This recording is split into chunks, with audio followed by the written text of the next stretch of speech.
వచ్చేసాం. ఆ వస్తున్నా. వచ్చేసారా? బామ్మ కూడా వచ్చేసింది. అత్తయ్య బాగున్నారా? మంచి పని చేశారు అత్తయ్య వచ్చేసి. బాగున్నావమ్మా కౌసల్య? మీరెలా ఉన్నారు అత్తయ్య?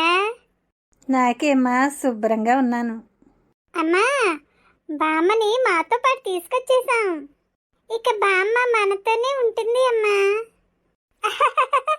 భలే తీసుకొచ్చేసారా జున్ను తల్లి. ఇక రోజు బామ్మతో ఆటలు పాటలు కథలు. ఓహో మరది జున్ను అంటే. ఏమీ కాదు, బామ్మ నా కోసం వచ్చింది. కాదు, నా కోసం వచ్చింది. మీ ఇద్దరి కోసం వచ్చానురా. సరే అలసిపోయారు కదా ప్రయాణం చేసి, స్నానం చేసేయండి, భోజనాలు వడ్డిస్తాను. సరేనమ్మా. అత్తయ్య మీరు పిల్లలతో పాటు భోజనం చేసేద్దరు, వచ్చేయండి. వస్తున్నానమ్మా కౌసల్య. ఇంకా ఇక్కడే కూర్చున్నారా? లేవండి. అమ్మా మాకు అసలు ఆకలి లేదు. అదేం కుదరదు, కొంచెమన్నా తినాలి. లేమ్మా లే తల్లి. పాస్తా. మా మంచి అమ్మ నాకు ఇష్టమైన పాస్తా చేసింది. కబుర్లు చెప్పుకోకుండా త్వరగా తినండి మరి. అన్నా నీకు ఇంకొంచెం కావాలా పాస్తా? నాది ఇస్తాను. వద్దు చెల్లి, నాకు సరిపోతుందిలే. ఇది ఎంత టేస్ట్గా ఉందో పాస్తా. కానివ్వాలి. అయిందా? అయిపోయిందమ్మా, తినేస్తున్నాం. అమ్మయ్య వచ్చేసాం. ప్రయాణం ఎంత కష్టమోనమ్మా. అవునత్తయ్య, ప్రయాణంలో బాగా అలసిపోయారు. భోజనం చేసి హాయిగా నిద్రపోండి. అత్తయ్య మీరు అక్కడ ఎలా ఉన్నారని రోజు బెంగపడుతూ ఉండేవాళ్ళం. అమ్మయ్య మీరు వచ్చేసారు, ఇక మాకు అదే చాలు. మీరు ఇక్కడ ఉంటే పిల్లలకు కూడా ఎంతో సంతోషం అత్తయ్య. అమ్మా నీ ఆరోగ్యం బాగుందా? బాగానే ఉంది అత్తయ్య. మీరు ఇక్కడికి వచ్చేసరిగా ఇక మాకే బెంగా లేదు. కౌసల్య, నేను తెచ్చిన సామానుల్లో ఆవకాయ జాడి ఉంది, జాగ్రత్తగా తీయమ్మా. అలాగే అత్తయ్య, తీసి జాగ్రత్త చేస్తానులే. త్వరగా తినేసి వచ్చేయండి అత్తయ్య, పడుకుందరు. పాస్తా చాలా బాగుందమ్మా. జున్నుకి పాస్తా అంటే ఎక్కువ ఇష్టం అత్తయ్య, అందుకే అస్తమాటు చేస్తూ ఉంటాను. జున్ను, రాజేష్ ఏం చేస్తున్నారు? పడుకుంటున్నారా? అమ్మా పడుకుంటున్నాం. ఈరోజు బామ్మ దగ్గరే పడుకుంటాం. అలాగేరా, నా దగ్గరే పడుకుందురు గాని. ఇదిగా వచ్చేస్తున్నా. బామ్మ నిద్ర వస్తుందా? అవునరా, బాగా అలసిపోయాను కదా, నిద్ర వచ్చేస్తుంది. అయితే పడుకో బామ్మ, మేము నీ దగ్గరే పడుకుంటాం. గుడ్ నైట్ బామ్మ. కబుర్లు చెప్పుకోకుండా తొందరగా పడుకోండమ్మా. రేపు చెప్తానే కథలు విని. అలాగే బామ్మ. అత్తయ్య పడుకున్నారా? ఇక్కడ బాటిల్లో నీళ్లు పెట్టాను, దాహం వేస్తే తాగండి అత్తయ్య. అమ్మా కౌసల్య, నువ్వు వెళ్ళి పడుకో, ఉదయాన్నే ఆఫీసులకు పరిగెట్టాలి కదా. అలాగే అత్తయ్య, ఏదైనా అవసరం వస్తే నన్ను లేపండి. పిల్లలు మీరు పడుకోండమ్మా, ఇక నాకు నిద్ర వస్తుంది. గుడ్ నైట్ బామ్మ. బామ్మ నిద్రపోయింది. మీరు కబుర్లు చెప్పుకోకుండా మీరు కూడా తొందరగా పడుకోండి. జున్ను త్వరగా నిద్రపోవాలి. Okay mummy. బామ్మ మేము స్కూల్కి వెళ్ళొస్తాం. బామ్మ బాయ్ బామ్మ. బాయ్రా చిట్టి తల్లి, జాగ్రత్తగా వెళ్ళరండి. చెల్లి చెయ్యి పట్టుకోమ్మా. ఓకే బామ్మ బాయ్. అమ్మయ్య అత్తయ్య, తుఫాను వెలిసినట్టుందా? అదేం లేదమ్మా. ఇలా రెండత్తయ్య, కాఫీ తీసుకుందరు గాని. అమ్మా కాఫీ నేను కలుపుతా గాని నువ్వు వెళ్ళి రెడీ అవ్వు, నువ్వు కూడా వెళ్ళాలి కదా. మీరు కాఫీ కలుపుతూ ఉండండి, నేను ఇప్పుడే వస్తాను. బీరకాయ పప్పు, బెండకాయ వేపుడు, చారు పెట్టాను అత్తయ్య. అన్నీ ఇక్కడే ఉన్నాయి. ఆకలేస్తే వడ్డిచ్చేసుకుని తినేయండి. పిల్లల కోసం ఎదురు చూడకండి. సరే అమ్మా, నువ్వు వెళ్ళు. అత్తయ్య, పిల్లలు మధ్యాహ్నం వచ్చేస్తారు. కాసేపు నిద్రపోండి. బోరుగా అనిపిస్తే టీవీ పెట్టుకోండి.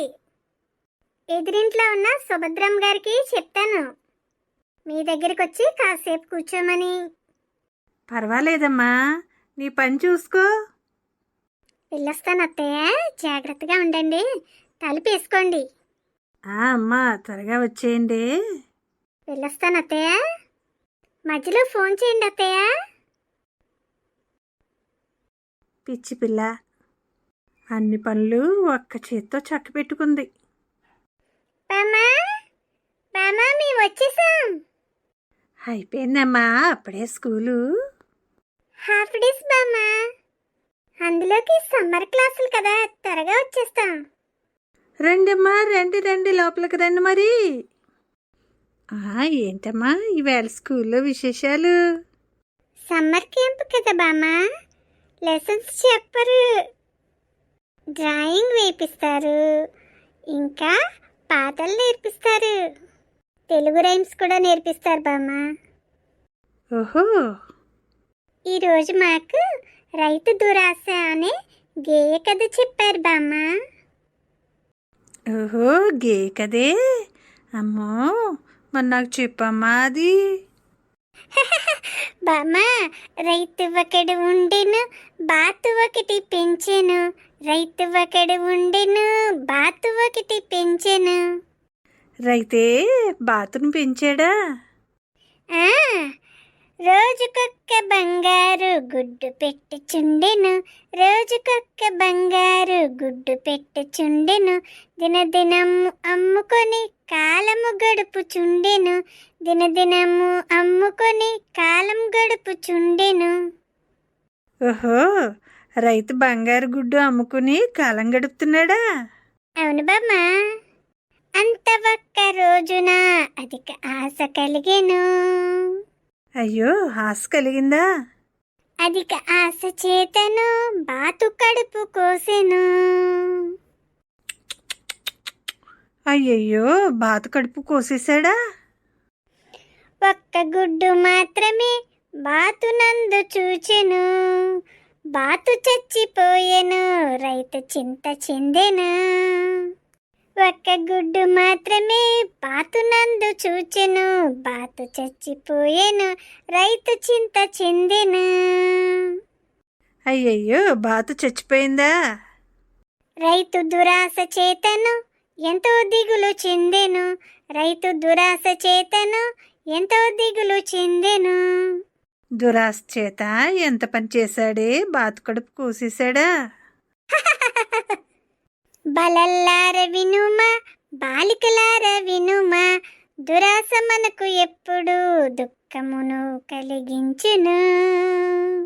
బాలల్లార వినుమా, బాలికలార వినుమా, దురాశ మనకు ఎప్పుడు దుఃఖమే కలిగించును. ఎంత చక్కగా చెప్పావే చిట్టి తల్లి. చూసారా, దురాశ దుఃఖానికి చేయటని ఈ గేయ కథలో ఉందని చెప్పారమ్మా. అవును బామ్మా, బాగా చెప్పానా బామ్మ? చిన్న కథ అయినా రైతు దురాశ అనే కథలో ఎంత నీతి ఉందమ్మా. ఆ రైతు ఆ బాతును అలా పెంచుకుంటూ ఉంటే రోజుకో బంగారు గుడ్డు పెట్టేది కదా. దురాశ చేత ఆ బాతునే చంపేశాడు. బాతు పోయింది, గుడ్డు పోయింది. అవును బామ్మ, ఎంత చక్కగా ఉంది కదా ఈ కథ.